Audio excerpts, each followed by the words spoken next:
ఇద్దరికి ఒకటే మార్గం ఉంది. నువ్వు నాకు అప్పిచ్చావు, నేను నీకు తీర్చాలి.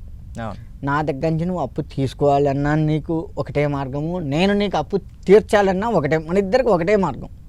ఇచ్చినవాడికి తీసుకున్నవాడికి తీర్చాలి అని ఉన్నవాడికి, తీసుకున్నవాడికి తీర్చాలి అని ఉన్నవాడికి. మళ్ళీ ఇక్కడ తీసుకున్నవాడు తీసుకున్నా అయిపోయి పెట్టా, నువ్వేం చేస్తావు? మహా అంటే కొడు చుట్టూ తిరుగుతూ వాడికి కూడా నేను దొరకను, అయిపోయింది.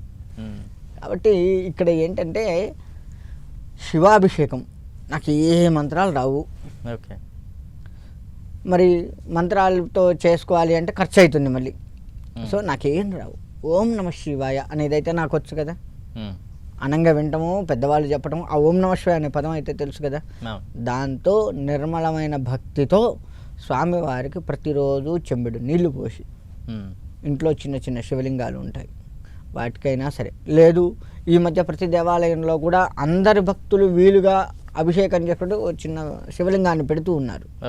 అక్కడైనా సరే వెళ్ళి ఓం నమ శివాయ అనుకుంటూ ఆ స్వామివారి మీద నీళ్లు పోసి మనస్ఫూర్తిగా కష్టం ఏదన్నా ఉంటే చెప్పుకోవడం. భగవంతుడికి కాకపోతే మనం ఎవరికి చెప్పుకుంటాం?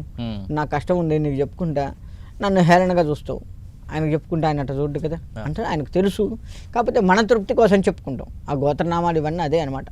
తెలిసినా చెప్పడం ఏంటంటే మన తృప్తి అది.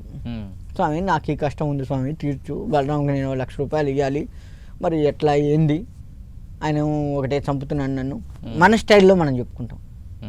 చెప్పుకొని నీళ్లు పోస్తే ఖచ్చితంగా కరుణిస్తాడు.